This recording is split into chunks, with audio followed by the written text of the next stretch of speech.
नमस्कार, जोहार, स्वागत है आपका डिजिटल झारखंडी समाचार में। तो चलिए झारखंड की आज की बड़ी और मुख्य खबरों पर बात करते हैं, पर उससे पहले आपसे छोटी सी अनुरोध है कि कृपया वीडियो को एक प्यारा सा लाइक अवश्य कर दीजिएगा, क्योंकि आपका एक लाइक करना ही हमारे मेहनत का फल होता है। तो शुरुआत करते हैं आज की पहली और बड़ी खबर से।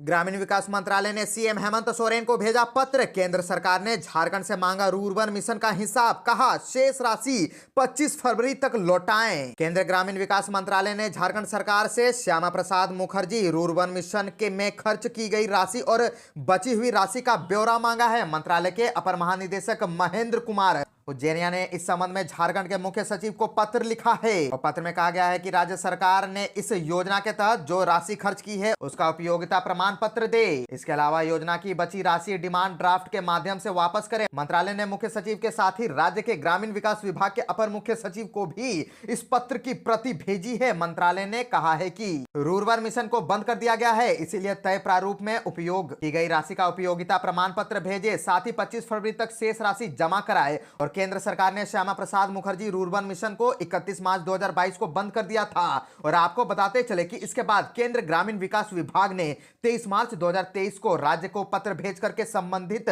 क्लस्टर के पूरा होने की समय सीमा बताई थी। इसमें झारखंड को दिसंबर 2023 तक 15 क्लस्टर को पूरा करना था, लेकिन तय अवधि में झारखंड ने सिर्फ 6 क्लस्टर का काम ही पूरा हो पाया। और इस मिशन के अनुसार रूर्बन क्लस्टर भौगोलिक दृष्टि से निकटवर्ती गांव का एक समूह है। रूर्बन क्लस्टर में मैदानी व तटीय क्षेत्रों में 25 से 50 हजार की आबादी वाले रेगिस्तान व पहाड़ी और आदिवासी क्षेत्रों में 5 से 15 हजार की आबादी वाले गांव शामिल है। आजसू के एक और बड़े नेता की हुई वापसी, सुदेश महतो ने दिलाई सदस्यता। झारखंड आंदोलनकारी कुमुद वर्मा की आजसू पार्टी में वापसी हुई है। पार्टी के केंद्रीय अध्यक्ष सुदेश महतो ने उन्हें पार्टी की सदस्यता दिलाई। इस मौके पर सुदेश महतो ने कहा कि युवाओं की राजनीति में सक्रिय भागीदारी पार्टी की प्राथमिकता है। युवा न केवल परिस्थितियों को बदल सकते हैं, बल्कि सही दिशा में प्रयास कर झारखंड की राजनीति, सामाजिक और आर्थिक तस्वीर भी बदल सकते हैं। और आजसू पार्टी ने दावा किया है कि पार्टी 3 महीने में 32,623 गाँव में कमेटियां गठित करेगी। पार्टी नेता डॉक्टर देवशरण भगत तथा प्रवीण प्रभाकर ने प्रेस कॉन्फ्रेंस कर बताया कि धनबाद में पार्टी की केंद्र सभा की बैठक में यह निर्णय लिया गया है। झारखंड में नगर निकाय चुनाव को लेकर के बहुत बड़ी खबर। कांग्रेस चाहती है कि पार्टी सिंबल पर ही हो इलेक्शन। गुलाम अहमद मीर का बहुत बड़ा ऐलान। झारखंड कांग्रेस के प्रदेश प्रभारी और कांग्रेस के राष्ट्रीय महासचिव गुलाम अहमद मीर ने झारखंड में होने वाले नगर निकाय चुनावों को दलीय आधार पर कराने की मांग की है। रांची में नगर निकाय चुनाव की तैयारियों को लेकर के सभी जिलाध्यक्षों के साथ निकाय चुनाव को लेकर के बैठक हुई। कांग्रेस की पश्चिम बंगाल सह प्रभारी एवं एआईसीसी राष्ट्रीय सचिव अंबा प्रसाद ने भी राज्य की सरकार से दलीय आधार पर नगर निकाय चुनाव कराने की गुलाम अहमद मीर की मांग का समर्थन किया। और आपको बता दें कि रांची में कांग्रेस पार्टी के आला नेताओं ने प्रदेश में होने वाली निकाय चुनाव को लेकर के बैठक की। कांग्रेस के प्रदेश प्रभारी गुलाम अहमद मीर ने कहा कि कई प्रदेशों में शहरी निकाय चुनाव दलीय आधार पर ही होते हैं। उनकी भी इच्छा है कि आने वाले दिनों में जब राज्य में नगर निकाय का चुनाव हो तो वह दलीय आधार पर हो। अब इस पर फैसला मंत्रिपरिषद और सरकार को लेना होता है। निकाय चुनाव को लेकर के कांग्रेस बेहद गंभीर है। यह चुनाव दलीय आधार पर हो या गैर दलीय आधार पर, कांग्रेस बेहद मजबूती से और रणनीतिक साथ इसमें अपनी भूमिका निभाएगी। गुलाम अहमद मीर ने कहा कि शहरी क्षेत्र की वास्तविक सरकार निकाय चुनाव से ही बनती है। वहीं कांग्रेस नेता अंबा प्रसाद ने कहा कि हम लोगों ने यह प्रस्ताव पारित किया है कि हमारा जनाधार व्यापक और शहरी इलाकों में भी है, इसलिए नगर निकाय का चुनाव दलीय आधार पर हो।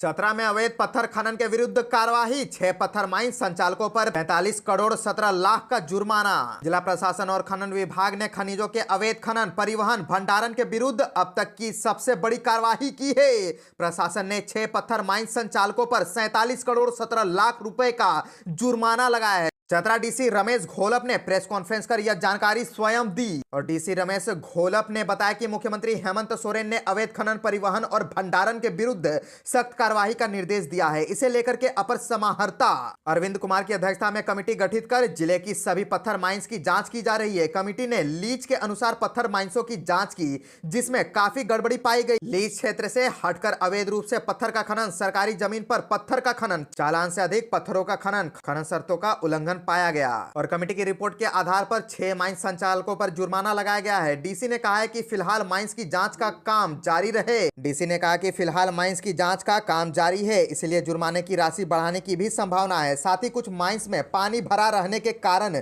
जांच पूरी नहीं हो पाई है, जांच प्रक्रिया जारी है। और डीसी ने बताया कि सरकारी जमीन पर पत्थरों का खनन करने वाले माइंस संचालकों का लीज रद्द करने की अनुशंसा की गई है।